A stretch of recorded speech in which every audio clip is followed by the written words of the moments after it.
Right, I'm hoping this will be the end of the saga. I've just put him on a flat little shed roof, and it sounds like his parents are made up to finally see him. They've just been chattering, flying around all the trees around him just to make sure it's him, I think.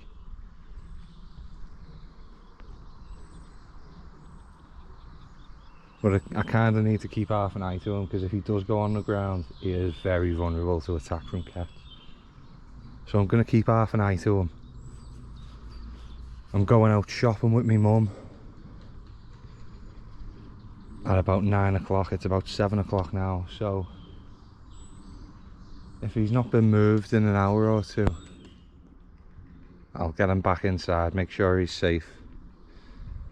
But I want to make sure he's out and about around his own kind as much as possible, because, as I said, I don't want to keep him. It'd be a big inconvenience for me, although it would be nice to have a little feathered companion.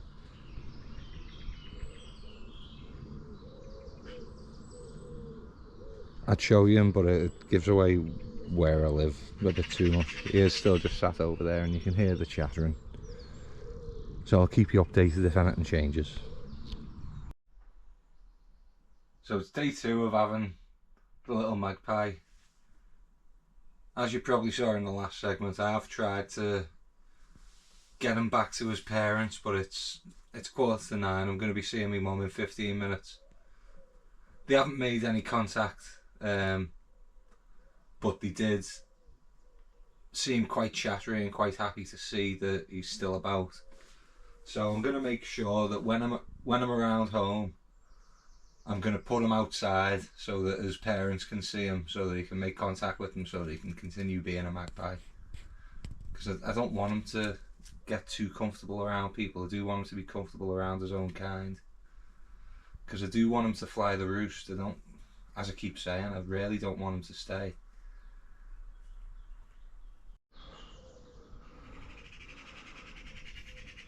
Okay, so we've got a conclusion to the magpie saga. I've just left him in his little crate,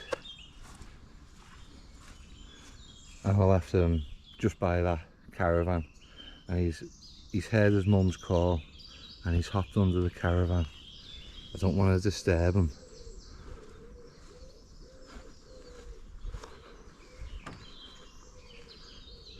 But he's under that caravan somewhere. So I'm going to leave. I'm going to make sure my cat's in. And he's his parents' responsibility now. So I've probably just given the game away on where I live, but to be honest, I think the risk of anyone turning up is pretty minimal. Yeah. Let's just see if we can see him. Oh, he's found himself a good place to be. So hopefully his mum comes and gets him, gives him everything he needs, and that'll be that. Yeah, let me just...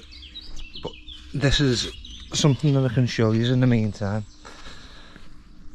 I'm starting a little container garden.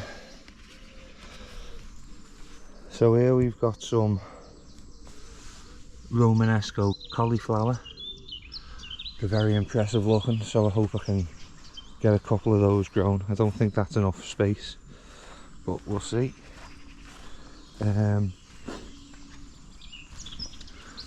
We've got some chilli plants, some shallots, another cauliflower, and I've just found strawberries growing down the side of my boat.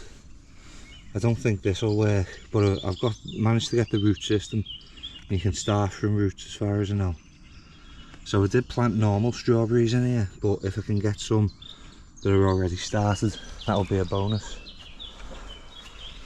So I didn't realise, but strawberries just down here at the side of my boat, and they've got pretty much no chance of survival because it's so dry. These ones are okay, but say like them,